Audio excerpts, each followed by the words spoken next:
Hello, everybody. My name is Happy, and I'd like to welcome you all to my History Reaction channel. Today is Friday, so we're going to be starting a new, reasonably short series. This one is going to be on Simón Bolívar by Extra History. I picked this one for a couple of different reasons. We did actually talk a little bit about Simón in last week's conclusion to Lafayette. The two of them had met. And that brought him to my mind right then. And when I was actually thinking about what to do for the next series, also, it occurred to me that I haven't done anything really about Central and South American history in quite a while. So I think it's time to jump back south of the border for those of us here in the Americas and talk about the Latin American independence movements. And Simón Bolívar is going to be a major component of those.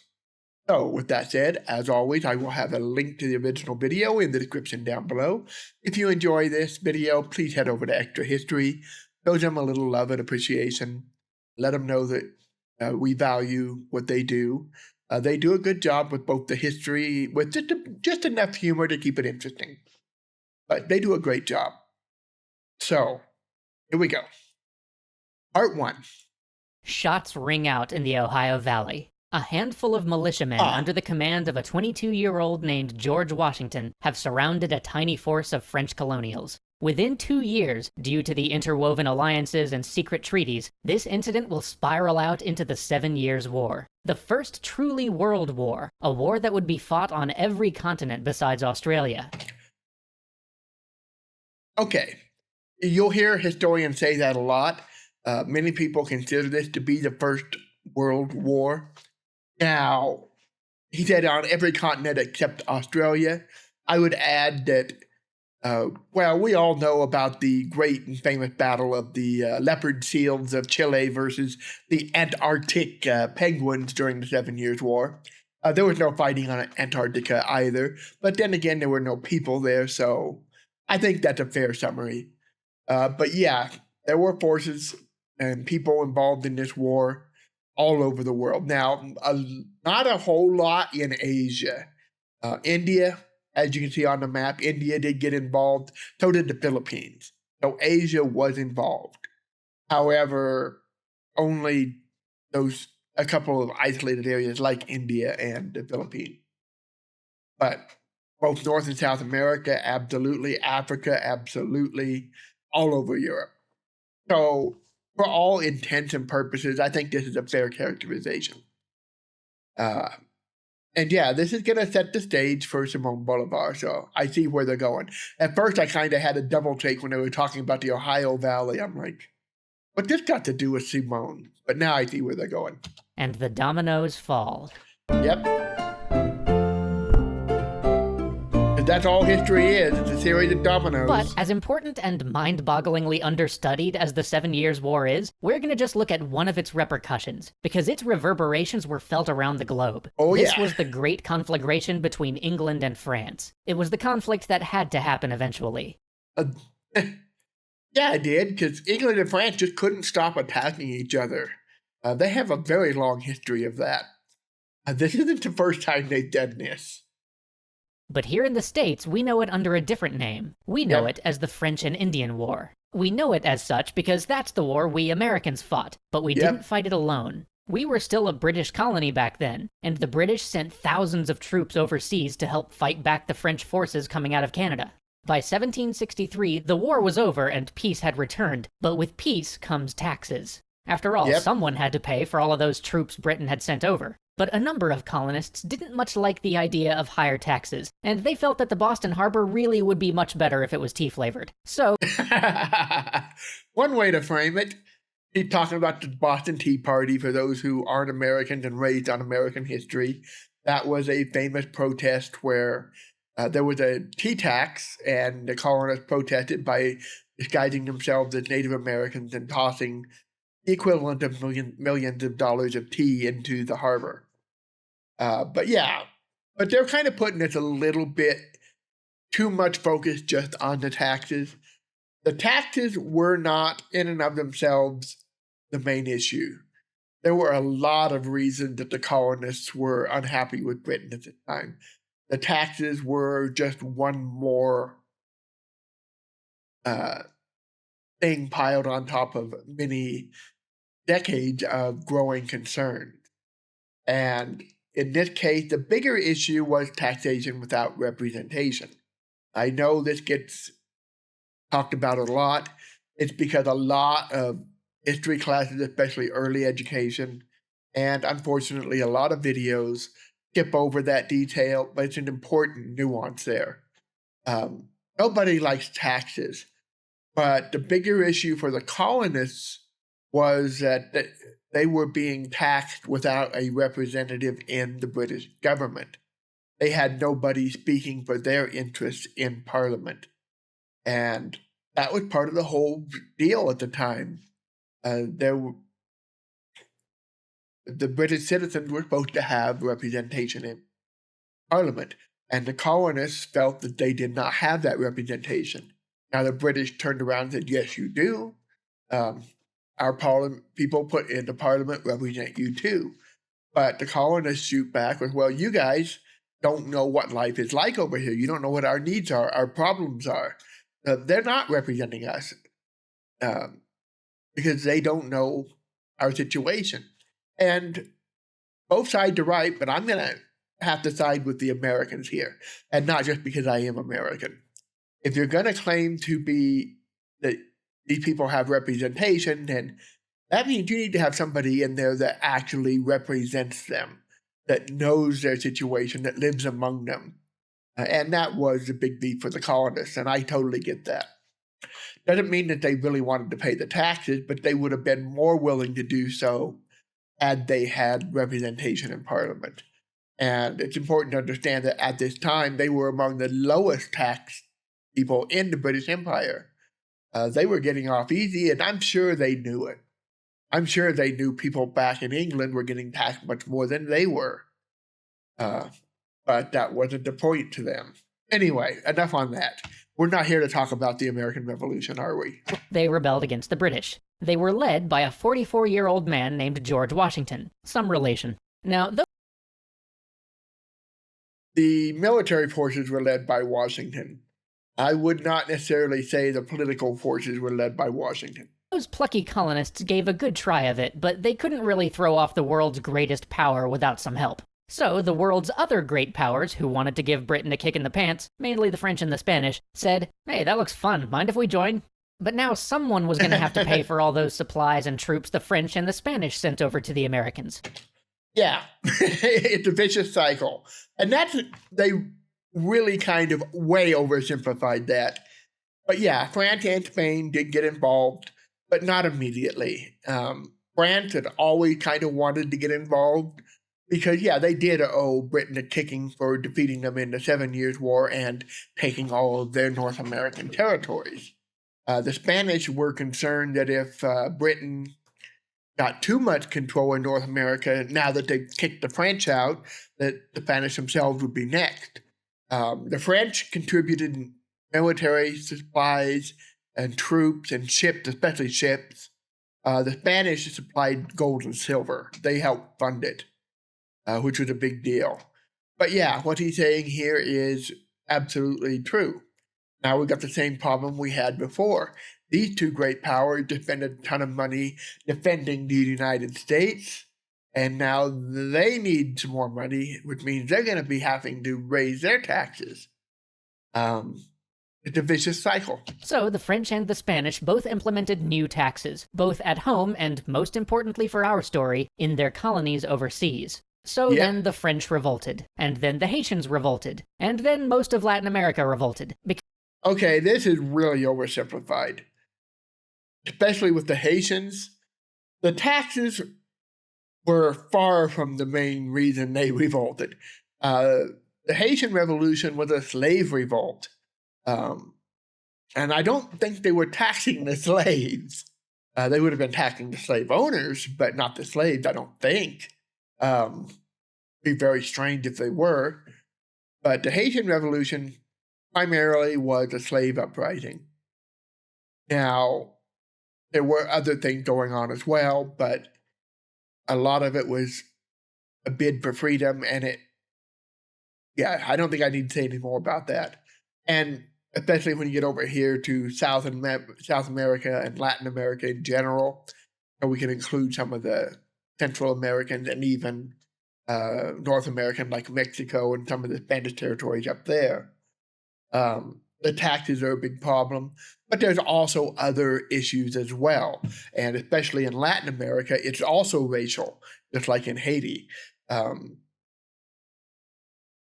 Not necessarily in terms of, say, blacks versus whites versus Native Americans or anything like that, racial based in that sense, as much as racial based in a Eurocentric versus American-centric sense. So you had this idea, for example, of true Spaniards versus the Creoles, people born in the Americas. And you see this class division between the two, which is going to be a big part of the Latin America revolutions. This idea that we're a second-class citizen because we were born here in America, not over in Spain, even though we are Spanish citizens and we might have 100% Spanish blood, or more likely mixed, but doesn't matter. There's that going on too. So there's a lot of different things going on. And the French Revolution, taxes were part of it, but food shortages in particular were a big part of it. They had bread riots going on. Oppression in general was part of it. None of this was as simple as taxes, but taxes it's always a problem, right? Nobody likes taxes. Because they, understandably, didn't feel like paying higher taxes just to, well, help make sure the US didn't have to pay their higher taxes. Because in the end, it all comes down to taxes. So there, now the stage is set. Now we can dive into the life of the man who embodies both the glory and the tragedy of the Latin American revolutions, Simón Bolívar. 1783. We're in one of the great houses of Caracas. On the lower floor, there's a celebration happening. All the leading people of the city are there. In the center is a man with eyes like a still lake, talking to the crowd. Upstairs, things are quiet. There's a woman lying in bed, holding a newborn child. The man is Simon's father, the woman is his mother. Soon they'll both be taken by consumption. Simón would not remember his father, and he would think of his mother less often than of the slave who raised him, Hipólita.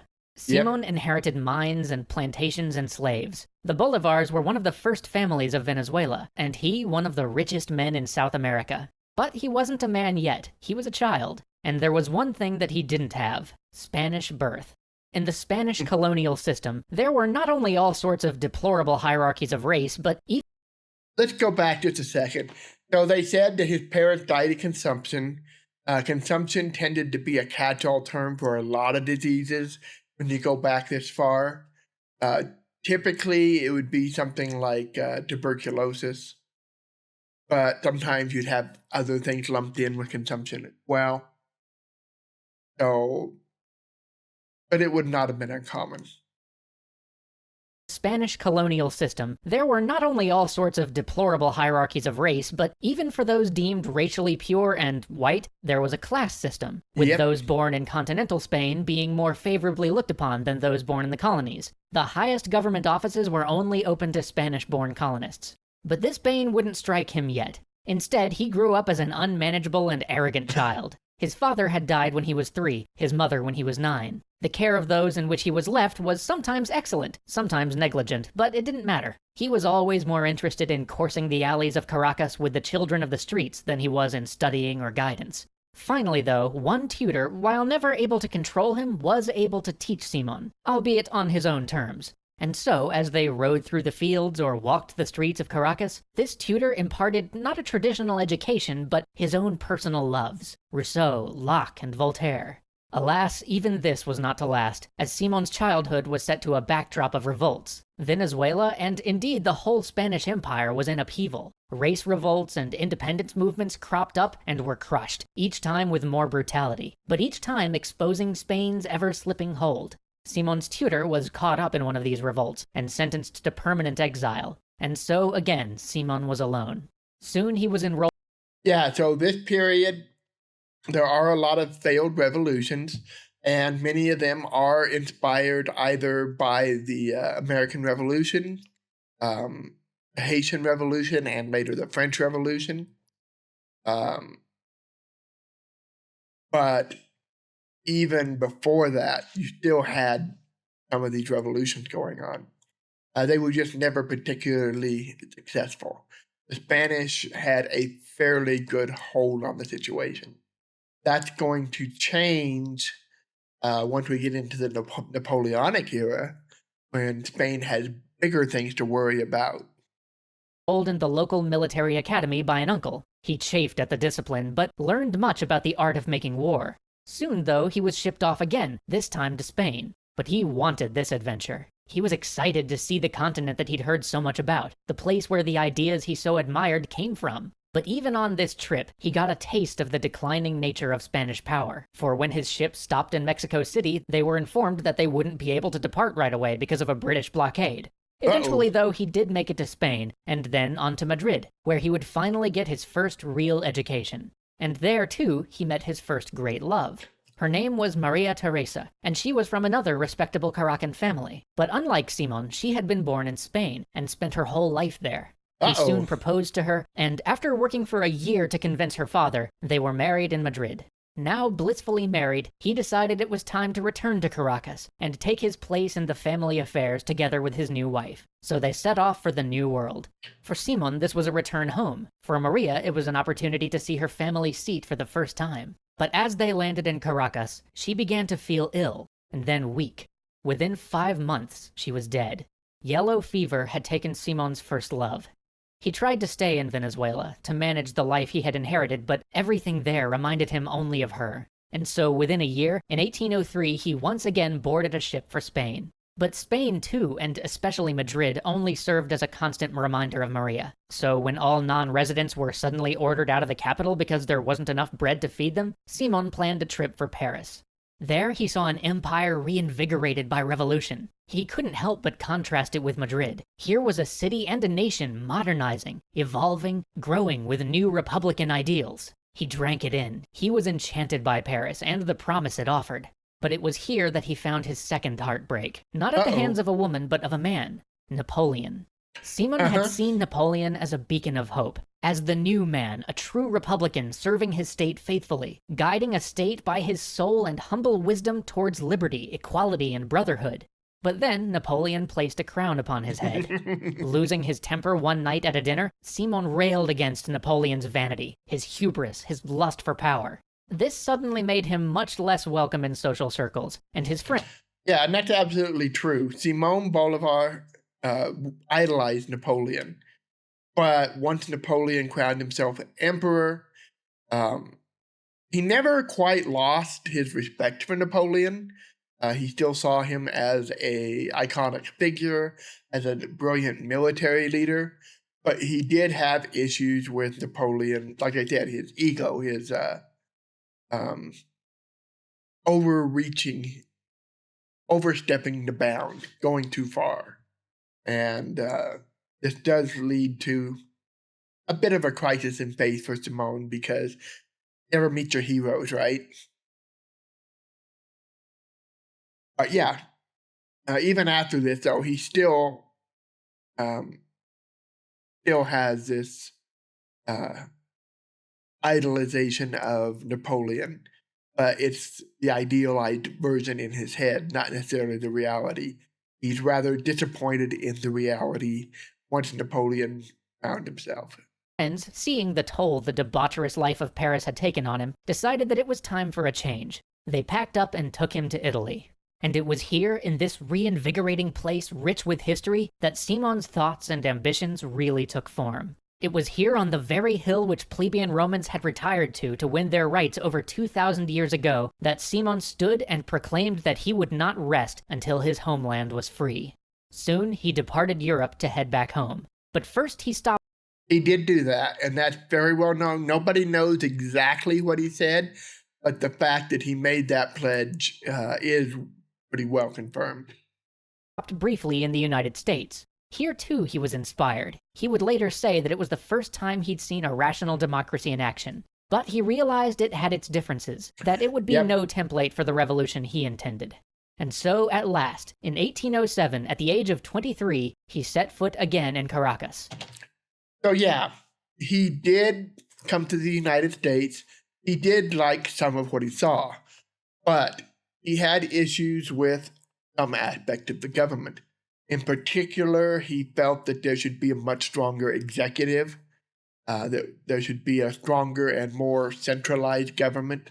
This idea, especially at this time in 1807, this is right in the middle of the Jeffersonian period, where the whole thrust is state supremacy with the federal government just there to kind of maintain the peace between the states.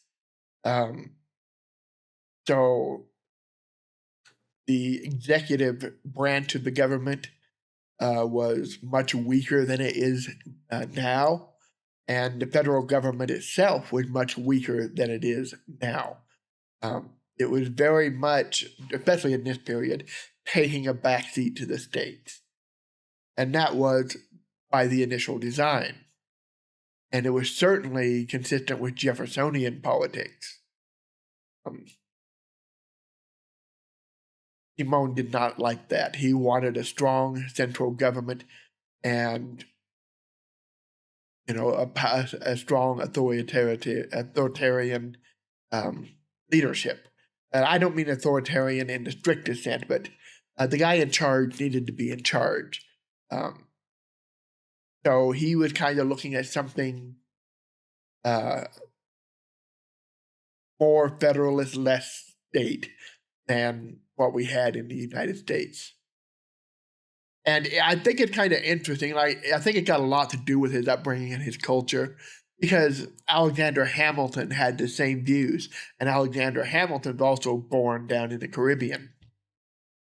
So I'm sure there's reasons why they had this viewpoint, because it's what they grew up with, this idea of a central authority.